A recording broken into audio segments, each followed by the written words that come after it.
আসসালামু আলাইকুম প্রিয় শিক্ষার্থীরা, আমরা আজকে 28তম বিসিএস এর ইংরেজি প্রশ্নগুলো সমাধান করতে যাচ্ছি। তো আমাদের প্রথম প্রশ্নটা হচ্ছে Dhaka is becoming one of the dash cities in Asia. আচ্ছা, এখানে আমরা খেয়াল করি যে কোনো সেন্টেন্সে যদি অন অফ থাকে, অন অফের পরে দা থাকে, অন অফ দা, তাহলে এখানে কিন্তু এটা এর পরে সুপারলেটিভ ফর্মটা হবে। তাহলে Dhaka is becoming one of the busiest, বিজিয়েস্টটা হচ্ছে সুপারলেটিভ ফর্ম। তাহলে Dhaka is becoming one of the busiest cities, Dhaka হচ্ছে অন্যতম একটা ব্যস্ত শহর ইন এশিয়ার মধ্যে। We had written the book before dash he. We had written, এই যে বিফোরের আগে যদি পাস্ট পারফেক্ট থাকে তাহলে তার পরের অংশ কি হবে? পরের অংশ পাস্ট ইনডেফিনিট হবে। তাহলে সে হ্যাড রিটেন দ্য বুক, সে বইটি লিখিয়াছিল বিফোর হি রিটায়ার্ড, সে অবসর করার আগে। এখানে ক নম্বরটাই তাহলে কারেক্ট। রিজভি রিকোয়েস্টেড রিনি, রিজভি কি করেছিল? রিনিকে অনুরোধ করেছিল। রিজভি রিনিকে যে অনুরোধ করেছিল dash phone dash telephone to attend the meeting. অর্থাৎ এখানে যে রিজভি রিনিকে এই যে টেলিফোন, হ্যাঁ, আর বিশেষ করে যে কোনো মোবাইলের মাধ্যমে যদি কথা বলে তাহলে সেক্ষেত্রে এখানে আমরা ওভার ইউজ করি। তাহলে কি হবে এখানে? তো over telephone, Rizvi requested Rini over telephone, টেলিফোনে অনুরোধ করেছিল টু অ্যাটেন্ড দ্য মিটিং, মিটিংয়ে উপস্থিত হওয়ার জন্য। The word precedence, precedence means, precedence শব্দের অর্থটা কি? এই প্রিসিডেন্সের অর্থ হচ্ছে অগ্রাধিকার, অগ্রাধিকার মানে হচ্ছে প্রিসিডেন্স, ঠিক আছে? তাহলে দ্য ওয়ার্ড প্রেসিডেন্সের অর্থ হচ্ছে প্রায়োরিটি, প্রায়োরিটি মানে কি? অগ্রাধিকার। The prices of rice are, the prices of rice, চাউলের দাম কি করছে? The prices of rice are rising, rising মানে কি? বৃদ্ধি হওয়া। কোনো কিছু বৃদ্ধি পাওয়া অর্থে বিশেষ করে এই ধরনের ক্ষেত্রে কোনো নিত্য প্রয়োজনীয় দাম, নিত্য প্রয়োজনীয় জিনিসের দাম রাইজিং হয়, রাইজিং। আর এই রেইজ থেকে রেইজ, রেইজ মানে লালন পালন করা, আর রাইজেন পাস্ট পার্টিসিপল ফর্ম, এটা হবে না। আর রেইজড হচ্ছে ভিতরি ফর্ম। তাহলে যেহেতু এখানে আর আছে তাহলে অবশ্যই এর সাথে কী হবে? ভার্বের আইএনজি ফর্ম হবে, present continuous tense. The prices of rice are rising. Okay, 26, to get along with means, to get along with এই শব্দটার অর্থটা কি এখানে জানতে চাওয়া হয়েছে। একটি ফ্রেজাল ভার্বের অর্থ হচ্ছে, যেটা হচ্ছে গুড রিলেশনশিপ উইথ সামন।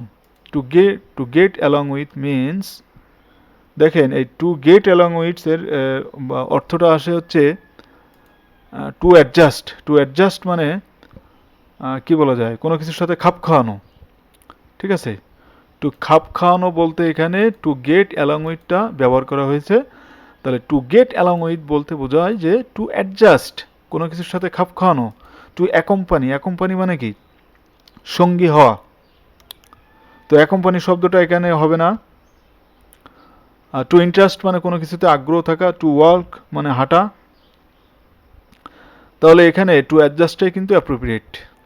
If winter comes can spring be far behind, এখানে এইটা কে বলেছিল? এই যে লেখাটা, if winter comes can spring be far behind, এটা হচ্ছে আমাদের গ্রেট রোমান্টিক পোয়েট ইংরেজি সাহিত্যের PB Shelley. PB Shelley, Percy Bysshe Shelley, ইনি হচ্ছে এই লেখাটা ইনি বলেছিলেন তার একটা কবিতায়, if winter comes can spring be far behind.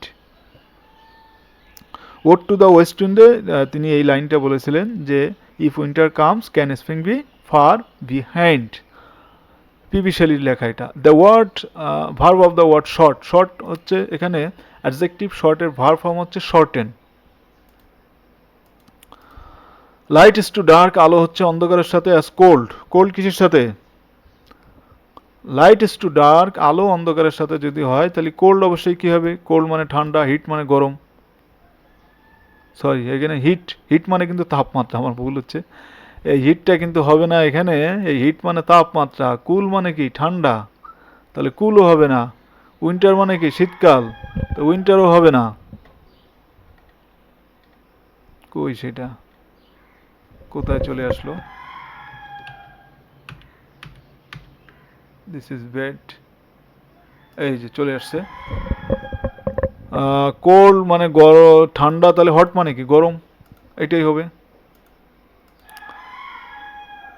Many prefer donating মানি, দেখেন এই যে প্রিফার শব্দটা আছে না, প্রিফারের পরে আমরা সবসময় কি করি, এই প্রিফার টু মানে কোনো কিছু অধিকতর পছন্দ করা, একটার সাথে আরেকটা তুলনা বোঝালে প্রিফার টু হয়, যেটা অধিকতর পছন্দ করা। মেনি প্রিফার ডোনেটিং মানি, অনেকেই টাকা বিতরণ করা পছন্দ করে, টু ডিস্ট্রিবিউটিং ক্লথস, অর্থাৎ কাপড় বিতরণের থেকে।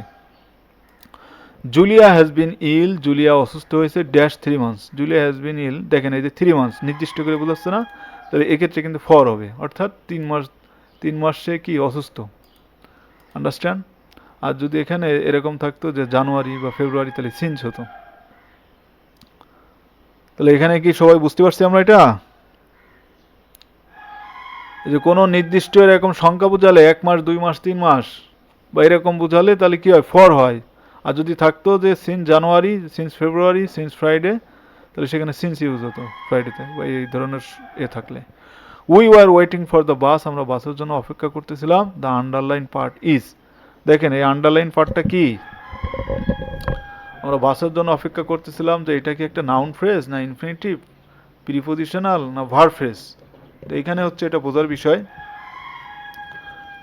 যেমন দেখেন এই যে এই শব্দটা এখানে ব্যবহার হয়েছে, যে আমরা বাসের জন্য অপেক্ষা করতেছিলাম, এই যে বাসটা কি নাউন না, তো ফর দ্য বাস এখানে কিন্তু একটা নাউন ফ্রেজ হিসেবে কাজ করছে। কেন নাউন ফ্রেজ, এখানে একটা নাম বোঝাচ্ছে, নাম, প্রিপোজিশন বসছে, তারপরে নাউন, আর্টিকেল, তারপর নাউন, এখানে এই যে নাউন ফ্রেজ হিসেবে এখানে কাজ করছে, তার কারণে এটা নাউন ফ্রেজ হবে। দেখেন এইখানে যে এই যে ডিসইন্টারেস্টেড, এই শব্দটা প্রায় কিন্তু অনেকেই ভুল করে। এই ডিসইন্টারেস্টেড মানে কিন্তু নিরপেক্ষ, এটা আপনারা মাথায় রাখবেন। কোনো পক্ষ, এই ডিসইন্টারেস্টেড এই শব্দের অর্থটা হচ্ছে নিরপেক্ষ, কোনো পক্ষপাতিত্ব না করা, নিরপেক্ষ থাকা। তো এখানে একটা আছে নিউট্রাল, এই নিউট্রাল এই শব্দটাই কিন্তু এর আনসার হবে। আর যে ল্যাক অফ ইন্টারেস্ট মানে নিরপেক্ষের কি আগ্রহের অভাব, ইনডিফারেন্ট মানে কি উদাসীন, আর ক্যালুয়াস মানে কি নির্দয় বা সংবেদনহীন, একটাও হবে না, নিউট্রালটাই হবে। আচ্ছা, who did right first English dictionary, প্রথম ইংরেজি ডিকশনারিটি কে লিখেছিল, এটা হচ্ছে Samuel Johnson.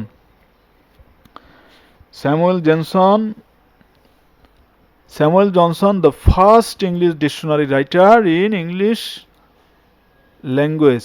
Okay, new programs will B dash, দেখেন নতুন প্রোগ্রামগুলো, এখানে কোনো কিছু সম্প্রচার করার ক্ষেত্রে কি করা হয়, টেলিকাস্ট ব্যবহার করা হয়। New programs will be telecast, নতুন প্রোগ্রাম কি করা হবে, সম্প্রচার করা হবে। এই টেলিকাস্ট কিন্তু টেলিকাস্টই হবে, এর ভিতরে টেলিকাস্টেড হয় না। তো new programs will be telecast next week in Bangladesh television, অর্থাৎ বাংলাদেশ টেলিভিশনে আগামী সপ্তাহে নতুন অনুষ্ঠানগুলো সম্প্রচার করা হবে।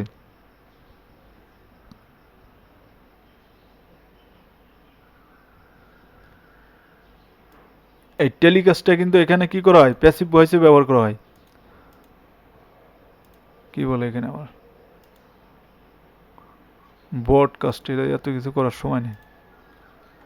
আচ্ছা, দ্য ওয়ার্ড ইলেকটোরেট, এই ইলেকটোরেট শব্দটার অর্থ কি, ইলেকটোরেট যেটা হচ্ছে এ বডি অফ ভোটার্স, অর্থাৎ নির্বাচক মণ্ডলী।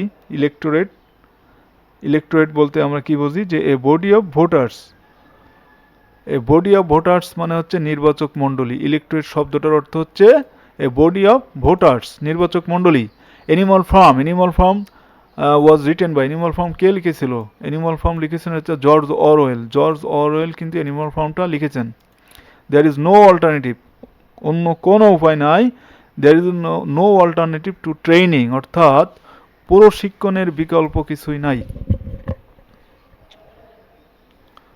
এই অল্টারনেটিভ টু কিন্তু কোনো বিকল্প অর্থে ব্যবহার হয়, যে there is no alternative to ট্রেনের বিকল্প কিছুই নাই। হুইচ সেন্টেন্স ইজ কারেক্ট, নিচের কোন সেন্টেন্সটা কারেক্ট। আচ্ছা, এখানে দেখেন যে এই যে ইউনিক শব্দটা আছে না, ইউনিকের একটা ব্যবহার নিয়ে কিন্তু মূলত এই সেন্টেন্সটা সাজানো হয়েছে। তো this is a unique cage, এই ইউনিকের আগে কিন্তু সবসময় এ হয়, ইউনিক মানে কি অসাধারণ, এটা হচ্ছে একটা অসাধারণ বিষয়, অসাধারণ খেজ। আই ক্যান নট, আমি পারি না dash to pay such high prices, আমি এত উচ্চমানের মূল্য কি করতে পারি না, পরিশোধ করতে পারি না। এই যে কোনো কিছু পরিশোধ করা অর্থে বা যোগান দেওয়া অর্থে আমরা কি ইউজ করি এখানে, I can not afford to pay such high prices. তো এই যে অ্যাফোর্ড টু, এই শব্দটাই কিন্তু এখানে correct.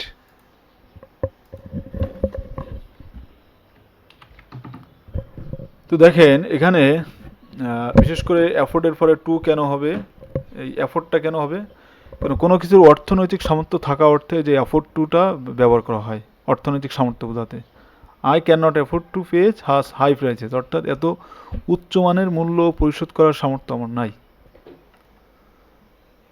A rocket flying to the moon does not need wings because space is কি এয়ারলেস। বলছে যে a rocket flying to the moon, অর্থাৎ চাঁদে যাওয়ার জন্য, চাঁদে রকেট যাওয়ার জন্য তার কোনো পাখার প্রয়োজন হয় না, বিকজ স্পেস ইজ এয়ারলেস, কারণ স্পেস হচ্ছে কি বাতাসহীন।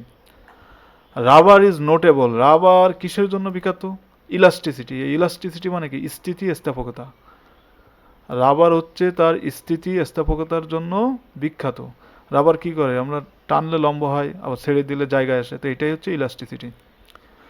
Julius Caesar was the ruler of Rome about, Julius Caesar রোলের শাসক ছিল প্রায় 2000 ইয়ার্স এগো, প্রায় 2000 বছর আগে।